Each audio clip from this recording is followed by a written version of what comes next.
In conclusion, this aggressive Israeli occupation has done everything to make this health system in Gaza not functioning at all. They have destroyed all the health facilities here. They have made most of the hospitals out of service. We have thousands and thousands of crowded, injured patients in the hospital who have no place to go to, no place to get proper specialized level of care. They have targeted the health system as a symbol of the Palestinians' resistance, as a symbol of Palestinians staying in their land and trying to do their best to survive this very difficult situation.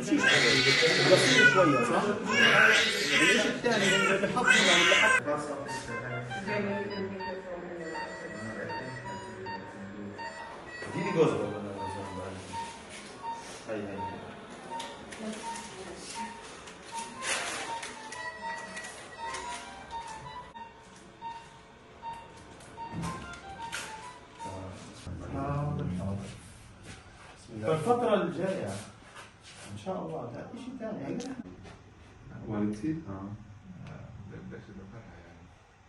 يعني والدتي أنا جيت هون. Most of the time we are unable to provide a highly specialized care to the patients because of lack of medical staff needed, because of the overcrowding of the ICU beds, and because of the long operating time and the big number of patients who we need to operate. So many days, I know what's the best thing. I was in the UK before moving here. I know what's the best standard which has to be provided to the patients. But unfortunately, I have no time to do that. I have no equipments or sets ready or supporting me to do this kind of support. The other thing that many times the ICU support which is needed it can't be provided, which means that we lose a lot of patients because of the overcrowdedness of the hospital here, because of us being unable to provide adequate supply to them.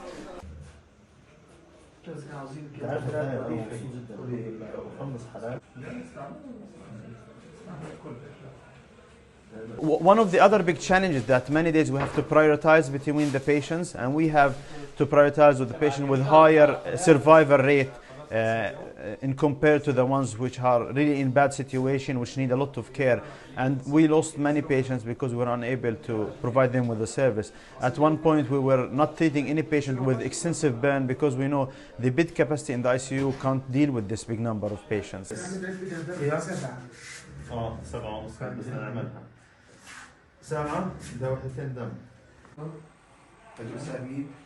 خلاص خلصنا السنة دي ممكن حلقات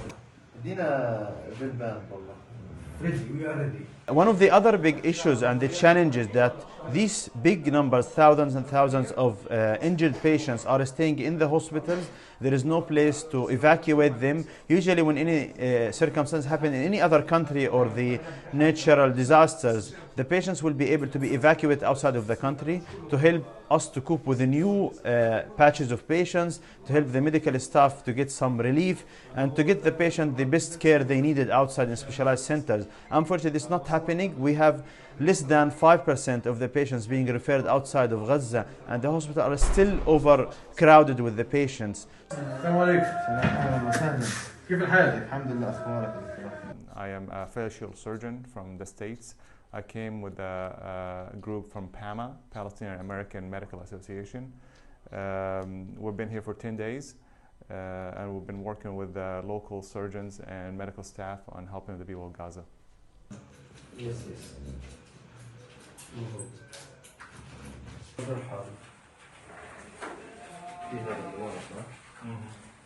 The other thing, this big number of cases, like I was at King's College in London, we were dealing with around 50 cases per year like these patients. Me personally, I've dealt till now with more than 150 of these badly infected open fractures cases here. So it's a big challenge we have to face here, we have to deal with, and which means a lot of operating time, long operating lists and working till midnight because we have to deal with this big number of cases. Mr. Liao, thanks for being patient, and over to you.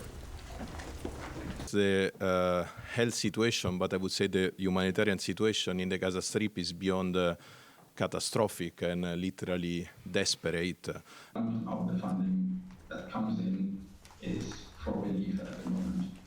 Now, I think that is the icon of the level of violence and where the situation has gone, where humanitarian workers have no protection, hospitals are hit. The last update that I got from Palestine Red Crescent colleagues yesterday is that 8,000 internal displaced people who sought refuge in our Palestine Red Crescent hospital in Khan Yunis called Al Amal left the hospital yesterday. The hospital was, in the last more than 2 weeks, the hospital was surrounded by heavy shelling, fighting, no way in, no way out, hit several times. In delays.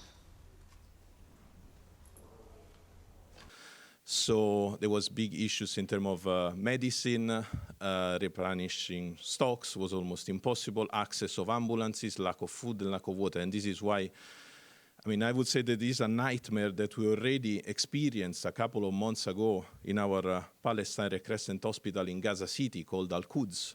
We were kind of celebrating when we were able to evacuate safely displaced people, patients, volunteers, staff members. But this is a paradox because from one side we're celebrating, and on the other side, the sad reality is that that hospital was closed. So, of course, I'm not hoping, and I'm not even, I don't want even to think about the possibility of having Al Amal Hospital closed in the next coming days. But the reality here is that if the situation will not change, it will be very difficult to continue the activities in the hospital. At the moment, there are 100 almost of elderly people and people with disabilities that were not able to move out from the hospital, 80 patients, and 100 between staff and volunteers of the hospital still inside Al Amal. Buildings that have gone up quickly and without the kind of inspection that needed to be done. Thank you. And